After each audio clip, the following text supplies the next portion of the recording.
eegana dhiisuu didan harka namaallee balleessuun fadhu sababa baaharitti balloolleen gaddaafaa seenee akka jaaniin fadhu balloon nama yoo nan du'e ilmaan kiyya guddisu jeetii nama yoo nan du'e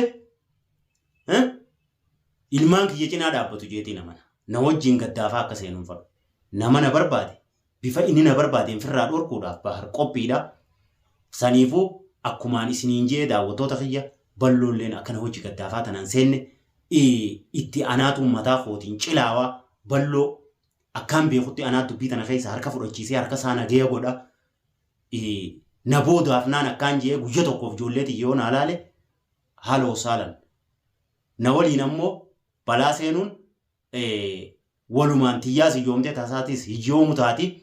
Assalamu alaikum warahmatullahi wabarakatuh. Hordoftoota fi kabajamtoota keenya ashama harka fuune ilmaan Oromoo hundi keessanuu kan kiristaanaa kan muslimaa kan waaqeffata baganaaf jiraatan anis niin jira bakka isin jirtanitti nagayni rabbii guddaa isin bira haa jiraatuun isiniin jaa obboleeyyin kiyya qaqqaalii warroottan biyya ambaa keessa teessanii na daawwachuu jirtanii fi biyya teenya biyya abbaa keenyaa teessanii na daawwachuu jirtanis galatooma naaf ulfaadhaan isiniin jaa asumaan eegaan salaamtaa godhe xiqqisho du'aayitii jesan isinii godheen akkasitti karaa waaniin dhufee fi dabra hanga dhiyoo tanaa rakkoo deddeemuu jirtu taniin asii namaa hojii mana keessa rabshaa godhu jiruutu isiniif salaamtaa bareedduullee godhuu na dhorke akkasii daawwattoota kiyya rakkoo keessa jirus rakkoo keessa rabbii isin haa baasuu hafayyaan qabne rabbii isiniif aafiyu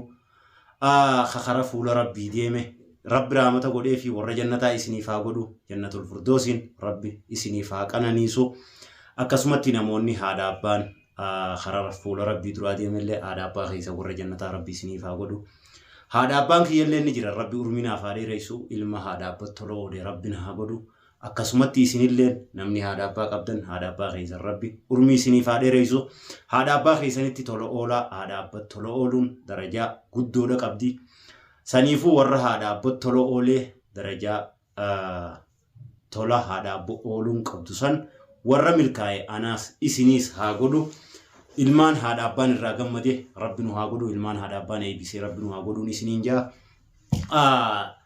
tan eegaan isiniin jee amiin jechuu hin dadhabinaadha du'aayitii jetana rabbi isiniif haa qeebalu waa beekeetii miti akkuma nama tokkotti hoomaanii fi du'aayii godhuun isiniif illee godhee saniifuu amiin jaan isiniin jaa gama biraatiin har'a dubbiin ana baallamaaf kute mucaan mana kanarraa behe sun waan itti yaadamee godhame ogguun anachi dhaqu informationni baaras jira mana isaa jala nama mana jiru laalaa baasaa isa jechuun akka jirtu suniin beeka achi dhaquu hiyyaas na harkan haa ta'u baga baate uumaa akki ati yaadde kabaasee fi kabaafatees akki isin yaaddan bahar akkamitti isin manaa baan inni manaa baa je'ee fatihaa wajjiin akka wal dhabuufi nu iddutti hokkorri akka uumamuufi baga baate saniif hokkorri uumamu baharsi qaba tolcheessi qaba hindaa dadduan tolcheessi qaba anaa mitii kasi qabu haqaatu si qaba jabeenya kiyyaameen jabeenyan qabu makhluuqa nama tokko ani laafaadha ammoo jabaan cubbuu ati oofu jirtu ka arku saniitu si qaba cubbuu ati dalagu jirtu si qaba asiimi biyya biraa odeeyte akka qabamtuun beeka cubbuu isin dalagu jirtaniitu tokko keessanitti isin qaba malee bahari isinirra jabaa ta'eetii miti bahari isinirra laafaadhaa'u annama laafa jaba jeendaa daddu jabaa miti jabaan rabbi jabaan ammallee nama haqasaa mormatu malee namni cubbuu namatti oofu gaafa ani jaba ifiinjuu ka cubbuun san isa qabdu gaafa ani jabaani dhiira akkana jedhaatu hin qabu saniif bultiin diyyani baddi hokkorri baariifatee hedduun dhufa hin dhufu akkuma kalee qabamtetti akkuma gaafa duraa si qabetti ammallee si qabuun koonolamu zaalimtooti mujrimtooti maal nu mujrima jettanii miti mujrima gurguddaa zaalima gurguddaa harka rabbi nu baasee jettee viidiyoo marteemi na'am baga marte nuti zaalima ta'uu fi naaballoo mujrima ta'uu fi ati mujrima ta'uu san haatee bareeddi yennaan karaa kana dhuftini gartaa akka namichi jeesanii guyyaa walin rabbi nu deebise akkuma kalee dhaadachaa turtanii dhaadannaan teessan san boo'ichaa fi waywaatatti deebitetti sandaran ta'uu teessi jeetiin abdadha kana wagunju akkumaan jalqaba jee jabeenya kiyyaanii miti haqaan qabadhee deemuutu san isin godhuu ta'a gama biraatiin ammaas gaafa Najjaash dura anaa dhukkubsate Fatiyaa arrabsu jaartiin Najjaash hin dubbanne ani dibdee san bira dabreetiin Najjaashuma sanuu aboo eeysaa waan kana fitti dubbii tana eeysaa kaaftee jee afaan nagayaatiin gaafadhe gaafaan an dubbii san gaafadhu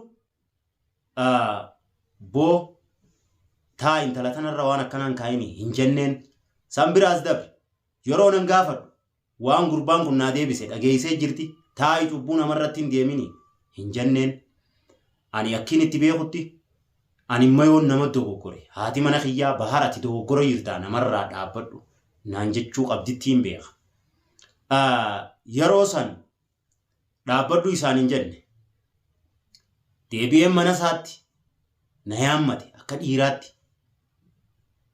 ni hin dhaqe aboo gurbaa kanarraa dhaabbadhu hin jenneen nu magarti YouTube irra harkaa hin qabeettee amma viidiyoo irra waraabtu kana gaafasiis biruma jira dhaabbadhu hin jenneen san biraas dabre torbaan lamaa ol mucaan kun mana isaa taa'ee naa dhaadachuu ture yoo nan baara akkanan goone yoo nan baara akkas hin goone jee naa dhaadachuu ture guyyaa tokkoof dhaabbadhu hin jenneen achi bira kutee makiinaati ija daawwitii cabse aboo makiinaa namaa maa cabsitan jenneen hanga Najjaash mana kana jiru qabamee na harka jiru hin dubbanne eegammoo Najjaash bakka dhugaa dhaqe booda mana kanan na dhuftee bahar Najjaash yoo gadhiifte gadhiisi kadhaa'u miti barsan dirqama yoo gadhiifte gadhiisi ay kalee gaafa inni naa dhaadatu maaliif hin dubbatin tamaam qabamee Oromotti isimii gatiin diisajii gadhiisi hinjuu hin jettu nin baasa jechuun asiin biraa kutte tamaam deem baase amma waan isin miidiyaa irra jechuu jirtu arkuu jirtan lamada mana kiyya anaa manan jirreef jara bira baallamaa kute namni hulaa tana dhufee akka banamtu godhe isiidha afaaniinis humna jabduu meeqaatu nu duuba jiraa isaan duuba jiraa maallaqa waan feetan nuutu baasee isaan achii baasaa nurra dhiisinaan jechuu jiran ani beekaatiin isaan kadhachuu jira malee jettee turte agartanii jirtan jechuudha. Maallayni qooy cubbuu namarratti oofuuf ba'u kun eeysaa baha. Moo daldala shiraa jira daldala cubbuudha masnaa maallayni cubbuu irraa ba'u jechuudha. Ilmi namaa maallaqa yoo bakkaan dhabe sadaqaa yoo kannate irra wayya. Yoo bakkaan dhabe sadaqaa kannataan akkasittiin beeka yoo irraa hafe. Maallaynumaan shira namarratti yaaduudhaaf humna na duuba jirtu hin beeku jaanii ittiin beeytu jaanii ittiin dhaadatan kun eeysa jira. Ammoo maallayni haa jiraatu akkana daraddaramee haa taa'u. Maallaqa harkaan qabnes rabbi qaba. Baar qabaataadha laa qabaataa mi baar miskiina dahaadha. Namuma jiruusaa jiraachisee bulu tokko malee nama qabeenya qabu nama qabeenyaan firraa nama dhorku miti. Garuu baar maaliin firraa nama dhorka? Haqaan firraa nama dhorka. Haqaan cubbuu irratti annamaan na gargaara maallaqa akkas godhaa nama tokkoonis hinjuu namaas hin gargaarsifadhu. Shiraan namarra dalaguudhaaf. Osoo qabaadhees cubbuudhaaf maallaqa hin baasu. Kan hin baasu sanuun qabu. Haa ta'u immoo maallayni isin shiraaf qopheeffattan sun haqa rabbiin harku dhooysee yoo isin baarirra aanse anaatu abbaa cubbuuti. Hoggis anaatu abbaa cubbuuti isinii miti. Tana waadaan isinii seena. Takkaa nama shiree adeem beekon. Garuu dhaadannaan amma atilleen dhaadachuu jirtu kadiirilleen gabbee dhaadachuu jiru booda ammallee an akkumaan jalqaba Oromoo bira kaayadhe hammeenya biraan nu geessuu deemti. Hammeenya gartee biraatti akka nu geessuu deemtu qofa beekaa. Daawwattoota kiyya isinilleen asumaan waan kana sirriitti naaf hubadhaa. ani nama waliin bu'uu barbaadu miti. Namaa fi namallee waliin buusuun fadhu. Ammoo gaafa narraa hadhooyte balloollee dubbii tana keessa harkaan fudhachiisa osoo nagayni jiru. Balloo kana hojii dhaabbatee isaan shiranarra yaadan kanaaf na cinaa dhaabbatee dudubbachuu jiru kanallee gaafa narraa hadhooyte keessaa hin baasa jechuudha dubbii tana keessaa. Itti cilaawaa kophaatii yaada itti cilaawaa. Abbaa ilmaanii harka balleessuun fadhu. Anammoo roorroo narra deemtuuf kophaatiyya lubbuun itti dhabama itti jiraadhee ofirraa dhorka hoggis murteetiyya anaatu kophaa fudhata. Malee balloollee dubbii tana keessaa hin baasa. Eegana dhiisuu didan harka namaallee balleessuun fadhu. Sababa baharitti balloolleen gaddaafaa seenee akka jedhan hin fadhu. Balloon nama yoo nan du'e ilmaan kiyya guddisu jeetii nama naan. Nama yoo nan du'e ilmaan kiyya cinaa dhaabbatu jeetii nama naan. Na wajjin gaddaafaa akka seenuun fadhu. Akkasumatti obboleeyyan kiyya kabiraalleen kana cinaa dhaabbachuu jiran gaddaafaa akka na wajji seenan hin fadhu. Yoo na booda jiraatan guyyaa takkaaf ilmaan kiyya laaluu danda'an. Yoo na booda jiraatan guyyaa takkaaf ilmaan kiyya laaluu ni danda'an. Guyyaa takkaaf illee taatuttiin abdadda. Saniifiin gaddaafaa akka na wajji seenan hin feene. Kophaa kiyyattiin lubbuun tiyya baatii jiraatti wallaahi nama na barbaadu ofirraa dhorkee yookaan itti lubbuun tiyya kuttee maqaa kiyya kabachiisee akhiraa jiraadha. Takka ammoo asumarratti maqaa kiyya kabachiisee duniyaa tanarra jiraadha. Malee shira maallaqaan mandara guutuu akka Kadir jeesanitti afooshaa guutuudhaan nuti nu booda jira. Akka inni jeesanitti afooshaa guutuu tanaa cubbuun irratti oofu jira jee nama roorroof harkan kannanneen. Afooshaa guutuu san yaa akkaan dandeetti firraa dhorkeetiin jiraadha. Yookaan ammoo maallaqa qabansanii fi humna qabansaniin bahar kuchiisaniiti bahar roorroo dheessee mana galee taa'e osoo naan hin jenne haqa kiyyarrattiin wareegamee beekee haqa kiyyarrattiin du'ee beekee akhiraa nagayaan jiraadha. Lameen keessaa filannoo kooti. Achi deemuus asirra maqaa kiyya kabachiisee jiraadhus suni murtee kooti ittiin gammachuu qaba. Malee roorroon irratti deemtu osoo argu mana galee callisee numaan hin teenye. Sodaa akkasiitiis numaan hin qabne. Dhukkubsadhee namni olii ganna qabeetu lubbuun tiyya ni baati. Haqaa immoo haqaan qabu roorroon dhufte firraa dhorkee du'uun dhiirummaa malee harrummaa yookaan sotummaa miti. Firraa dhorkiteeti tarii itti kuttee lubbuudhaan akhiraa jiraatta. San dhabdaa if kabachiiftee mirga kee gadhee akkasii firraa dhorkitee gadhummaa isaanii beeksiftee kabajaan asirra jiraatta. Saniifuu balloon akka na wajjiin rakkoo tana seenu na wajji qooddatu hin fadhu hanqamma duraa na wajji dhaabbate arra booda immoo balloo anaatu harka keessaa fudhachiisee harka isaa nagaya godha.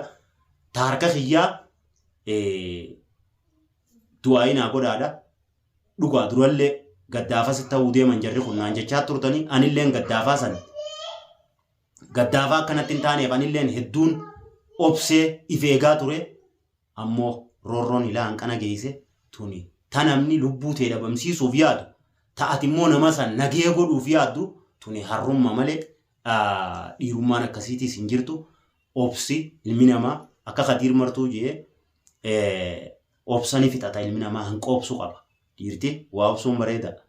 Ammoo hanqa obsituu qabdi gaafa obsa san fixatte abbaan sun waan barbaadeen hirkata jechuudha. Shirri kaanidhamu kaan as ba'u kaanidhamu kaan as ba'u yoo jaarsii hidhame jaartiin as baatu jaartii namarraa dhaabbadhu aboo cubbuu namarratti oofu jirta namaan hin jenne tagaafammoo jaarsisii cubbuun jalaa hidhame akkamitti mashruuyini maallaqaa kanatti deemu sannarraa dhaabbataaf ana bira kun humna meeqaan nu duuba jira inninis ni beekaa isinis ni beekti jechuun humna isaan duuba jiru ishtiraaka waliin dalagu jiran jechuu waan kana jaarsaa jaartiidhaan akka itti beeynuun nuti yoo jaarsii yallaa ta'ee jaartiin diriirtuu taatee dhaabbadhu boo namaan jechuu herri Oromoo akkanan jiru safuun Oromoo akkanan jettu dhaabbadhu akkasitti beeyna. Wooma jaartiin daleetu jaarsi dalagu wooma jaarsi dalagu jaartiin dalaguun ilmi namaa waan dalagu keessatti rabbirraa illee sodaachuu qaba. Maquma fiitiif illee sodaachuu qaba. Dhugaa rabbii dubbachuuf an harka kiyyan balleessu jechuufin ilaarra obsaan waan kana godhaa ture malee waan hawaasni kiyyanaan juus miiraa hawaasaatiis eegee waan kana godhaa ture. ammoo an dalagaadhaaf magaalaa keessa deemee nama hidhaanii dhufi nama barbaadu tanaaf dalagaan qabu. Dalagaan tiyya tanaa miti. Nama na barbaade bifa inni na barbaadeen firraa dhorkuudhaaf bahar qophiidha. Saniifuu akkumaan isiniin jee daawwattoota kiyya balloolleen akkana hojii gaddaafaa tanaan seenne itti anaatu mataa kootiin cilaawaa balloo akkaan beekutti anaa dubbii tana keessa harka fudhachiisee harka isaa nagaya godha. Na boodaaf naan akkaan jee guyya tokkoof ijoollee tiyyoo naa laale haaloo saalan. Na waliin ammoo balaa seenuun walumaan tiyyaas ijoomtee tasaatis hijiyoomu taati. Saniifuu har'aan tana wanni as na baase dhaamsa hanqa kana. Jaartiin Najjaashilleen waan Najjaash godhaa ture san akka quba qabdu humna inni juusan isiilleen akka quba qabdu akka naa hubattaniifin hanqanuma dubbachuu fuula keessan dhufe. Saniifuu inshaallah hanqa yeroo biraa walitti deebinutti nagayaan naaf tura. Assalaamu alaikum warahmatullahi wabarakaatu.